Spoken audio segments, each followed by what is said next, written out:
Sorry नाही करायचं तू ऐकून घ्यायला पाहिजे होतं. त्याच्यानंतर नाही करणार उठ नाही तू माझी तू आणि इमे दोघांनी मिळून केलाय ना इमेला ना त्याला ना उलट टांगून हाणलं पाहिजे. आपल्याला एक शब्द बोलायचा नाही तुझ्याशी. कसलाच रे तू सरक मी नाही सरकत. तू बाजूला सर नाही तू जर बाजूला नाही सरकले ना तर तुझ्या अंगावर घालायला पडेल. घालांगावर गाडी.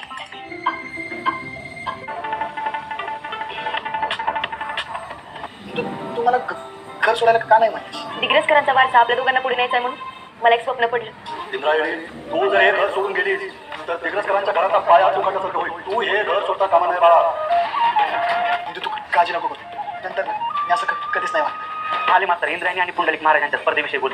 तसे ना बळंबट तूही हुशार आहे त्यामुळे आता काय आणि कसं होईल विठुळ्यात जण. इंद्रायणी ना ऐकणाऱ्यांच्या काळजाला हात घालते बघ. मला तर वाटतं आपल्या इंद्रायणी ती स्पर्धा जिंकावी. तो सरस तोच गोविंद महाराजांच्या गाडीचा खरा आवाज. महाराज काय मंदिरात चाललेत का? का कोणाची भीती आहे का? हे मंदिर दिग्रसकरांचं आहे आणि दिग्रसकरांचा प्राण आहे. या माणसाला आतमध्ये घुसू द्यायचं. तुमच्या मोठ्या बाईंनी मला या मंदिरात जाण्यापासून बंदी घातली आहे ना. पण कसं आहे ना माऊली हे मंदिर माझ्या विठुरायाचं आहे तुमच्या मोठ्या बाईंचं नाही. आणि विठुरायाच्या मंदिरात जाण्यापासून मला कोणीही बंदी घालू शकत नाही.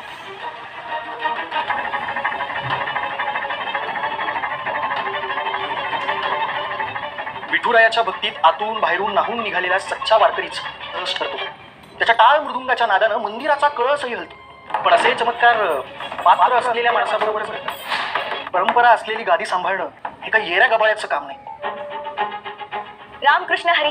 पुंडलिक महाराज अवगीतेत भगवान श्रीकृष्णांनी लिहून ठेवलंय ना की ज्याच्या मनात करुणा भाव असेल तोच भवसागर पार करून माझ्यापर्यंत पोहोचेल. सांगितलंय का नाही? लक्षात घ्या. भक्ती फक्त गोड बोलण्यात नसते. ही दुसऱ्यांच्या वेदनेनं दुखावलेल्या मनात असते. अक्षर महाराज तुमच्या वामांगी आत्ताच स्पर्धेची तयारी करून आलेत. पण तुम्ही काहीच नाही बोलत आहात. तुमचं बोलणं तुमच्या बायकोने बंद केलं की तुमच्या जिभेनं? त्यासाठी त्यांची अर्धांगिनी इथे उभी आहे पुंडलिक महाराज. स्पर्धेच्या दरम्यान काहीतरी चमत्कार व्हावा असं काहीतरी मागितलं का कोणा विठुरायाकडे? अहो महाराज आपण सगळे श्वास घेतोय. आधी चमत्कार विठुरायानंच घडून आणलाय. दुसरा चमत्कार कशाला पाहिजे तुम्हाला? अहो तो करता करवीत आहे. भक्ताकडून त्याला समर्पण आणि श्रद्धा या दोनच गोष्टी हव्या असतात बघा. भक्तीत निर्मळ प्रेम असावं. तुमच्यासारखा अहंकार नितंब नाही.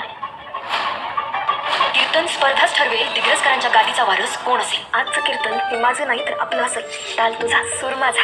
किती नको असते ना तरी माझं लक्ष तर त्या कार्टीच्या जिंकण्यावर आहे.